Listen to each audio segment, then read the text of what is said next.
ایک عورت کی جب شادی ہوتی ہے اور شادی ہونے کے بعد وہ اپنے گھر جاتی ہے، اور اگر باپ کا انتقال ہو جائے اور بھائی انتقال کے بعد وراثت تقسیم کرنے لگ جائیں، اولاً تو بہن کو اس میں حصہ ہی نہیں دیتے، لیکن اگر کچھ لوگ جو اللہ رب العالمین کا ڈر رکھنے والے ہیں، خوف رکھنے والے ہیں، وہ اپنی بہن کو اپنے باپ کی جائیداد میں حصہ دینے لگ جائیں تو بہنیں خود کہتی ہیں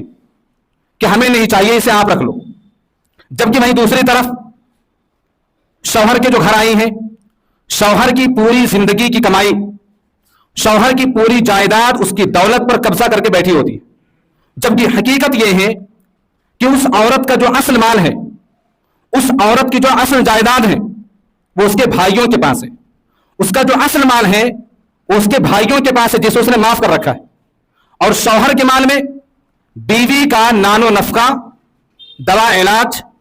کھانا پینا، روٹی کپڑا مکان، اس کے سوا بیوی کا شوہر کے مال میں کوئی حصہ نہیں ہے۔ اور اگر شوہر انتقال کر جائے اور اس کے پاس اولاد ہوں، اولاد چھوڑ کر کے جائے، تو میراث کی تقسیم میں یا شوہر کے مال میں بیوی کو سب سے کم 1/8 سمن، سب سے کم حصہ ملے گا۔ بیوی کا سب سے کم حصہ 8واں حصہ ہے، اور بہنوں کا اس میں زیادہ حصہ ہے۔ لیکن کیا مجال ہے کہ ایک عورت اس کو برداشت کر لے؟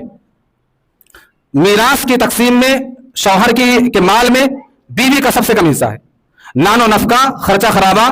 اور دوا علاج کے علاوہ شوہر کے مال میں بیوی کا کوئی حصہ ہی نہیں ہے۔ اس کے برعکس شوہر کے پاس اس کے برعکس اگر بیوی کے پاس مال ہے، اس کے پاس جو دولت ہے،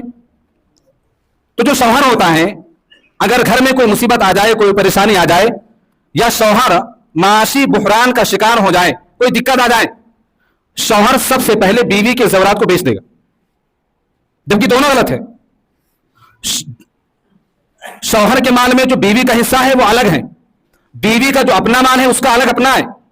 اگر بیوی کے پاس لاکھوں روپے ہیں، لاکھوں کے زیورات ہیں، اگر وہ دے دے تو اس کا احسان ہے،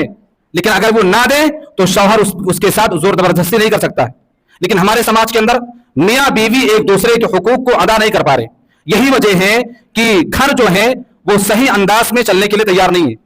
ایک بیوی جب اس کے بھائیوں میں حصہ بڑھتا ہے باپ کی دولت میں، تو ایک بہن کہتی ہے کہ میں نے معاف کر دیا، میں نے پورا کا پورا حصہ اپنے بھائیوں کو دے دیا، اپنے بھتیجوں کو دے دیا۔ یہ غلط ہے۔ اللہ رب العالمین نے